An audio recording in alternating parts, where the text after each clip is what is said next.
হাদি হত্যা ভাইয়ের বিচার হচ্ছে, আমরা নির্বাচন হতে দিব না।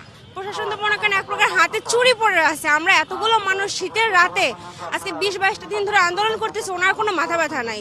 আমাদের শহীদ ওসমান হাদি ভাই উনি কিন্তু বলে গেছিল যে অন্ততপক্ষে আমাদের খুনের বিচারটা করিয়েন, অথচ মানে প্রশাসনের কোনো মাথা ব্যথা নাই যে এটা নিয়ে আমরা কিছু করি, তদন্ত করি, আসামিদেরকে ধরি। ওনারা আসতে ওনাদেরকে নিয়ে ব্যস্ত। এই যে এক একজন আমরা আসতেছি, যাচ্ছে, আন্দোলন করতেছি দিনের পর দিন, আজকে প্রায় 22-23 দিন তো হয়ে গেল অলরেডি। গুলিবিদ্ধ হইলো, মারা গেল, অথচ প্রশাসন চুপচাপ।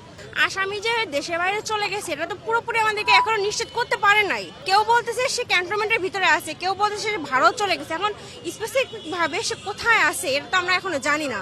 আমাদেরকে এখনো মানে সঠিকভাবে জানানো হয় না যে সে কোথায় আছে। আমরা আমাদের হত্যার বিচার নিয়ে এখান থেকে যাবো, নাহলে আমরা রাজপথ ছাড়বো না। দরকার হলে আমরা আরেকটা 5 আগস্ট ঘোষণা করব। 5 আগস্টের মতো আমরা আবার রাজপথে নামবো, কিন্তু এই হত্যার বিচার না নিয়ে আমরা কেউ বাসা ফিরবো না। না হাদি হত্যা ভাইয়ের বিচার হচ্ছে, আমরা নির্বাচন হতে দিব না। নির্বাচন কোনোভাবেই হবে না যতদিন না আমাদের হাদি হত্যার খুনিকে আমাদের সামনে ধরা হচ্ছে। সে যদি মারাও যে থাকে তার লাশটাও আমাদের দিতে হবে। সে যদি মারাও যায় তার লাশকে আমাদের সামনে হাজির করতে হবে। এই হাদি ভাইয়ের যদি হত্যার বিচার না হয় তাহলে আমি মনে করবো বাংলাদেশ আর কোনো কিছুর বিচার হবে না। কারণ হাদি ভাই আমাদের জন্য অনেক কিছু করছে, উনি নিজেও বলে গেছে ওনার মৃত্যুর বিচারটা চাই।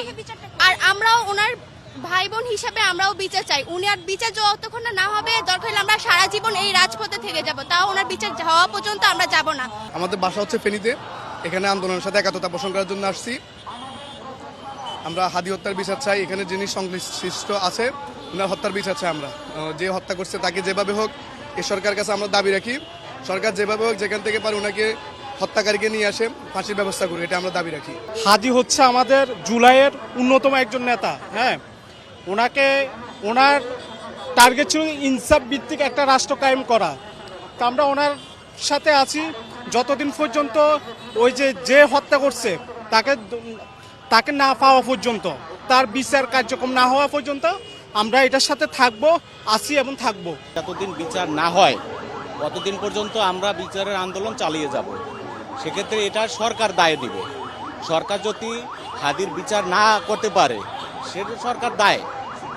আমরা হাদির বিচার না হওয়া পর্যন্ত আমরা আন্দোলন চালিয়ে যাব, আর বাকিটা এটা সরকার দেখবে।